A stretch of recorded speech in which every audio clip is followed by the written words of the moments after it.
Yo mga idol, kamusta? Sports Talk PH nga pala. Ang laban ni Magsayo, pag-usapan natin yan mga idol.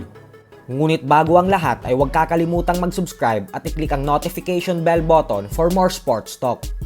So isang hindi magandang balita nga po ang dumating para sa ating mga Pinoy boxing fans. Ito po ay dahil ayon sa ating mapagkakatiwalaan na source, ay ang dapat na WBC World Title Eliminator fight sa pagitan ng former WBC Featherweight Champion Mark Magnifico Magsayo at ng WBC Super Featherweight No. 2 contender Michael Magnesi na siyang dapat sana'y nakatakdang ganapin sa undercard ng Ryan Garcia versus Mario Barrios sa susunod na buwan ay nanganganib ng hindi matuloy. Ito po ay dahil mas pinili daw ng TGB Promotions na i-showcase ang laban ng former world title challenger na si Frank Martin kaysa sa laban ni Magsayo. Binigyan lang daw kasi ng tig-2 slots ang TGB at Golden Boy Promotion sa event na ito. At mas pinili ng TGB na gamitin ang natitira nilang slot para sa laban ni Frank Martin. Dahilan kung bakit wala ng lugar ang laban ni Magsayo sa undercard ng Garcia versus Barrios. Bukod dyan ay sa kakalabas lamang na official poster kanina ng nasabing event, ay makikita po natin dito na wala na din ang laban ng Magsayo versus Magnesi. Developing story pa po ito kaya mag-abang lang po tayo ng mga update sa ating channel. Kung sakali pong tuluyan na talaga itong makansela, ay nakakapanghinayang po ito para kay Magsayo at Magnesi na siyang puspusan na ang paghahanda para sa kanilang sagupaan.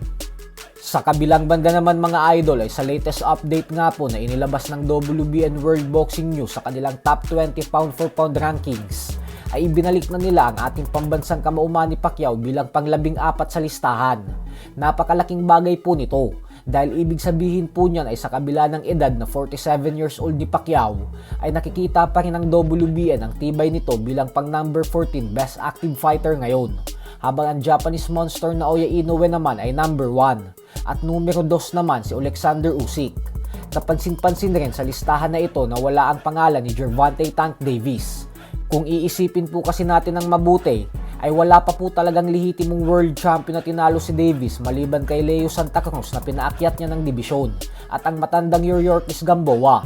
Hindi rin impresibo ang naging panalo niya kay Pitbull Isaac Cruz at si Ryan Garcia naman ay hindi naman isang world champion. Kaya angat na angat talaga sa kanya si Devin Haney, Teofimo Lopez at Shakur Stevenson kung usapang malalakas na fighters ang tinalo. Sadyang mas sikat at mas may karisma lang talaga si Davis sa mga fans. Pero yung mga totoong may alam talaga sa boxing ay hindi na magugulat kung bakit wala sa top 20 pound for pound ranking si Davis. Samantala, opisyal na pong inanunsyo kahapon ang bigating sagupaan sa pagitan ng Pinoy boxing legend former 4 division champion Nonito Donaire Jr. at ng Japanese knockout artist na si Rico Masuda. Ang sagupaan po ng dalawa ay nakatakdang ganapin sa March 15 sa Yokohama, Japan, kung saan magsisilbi itong WBA title eliminator fight. Kaya naman kapag nanalo dito si Donaire, ay muli siyang mabibigyan ng panibagong pagkakataon na mapalaban sa kampyonato at maging isang ganap na world champion ulit sa edad na 43 anyos. So hanggang dito na lang po muna tayo mga idol.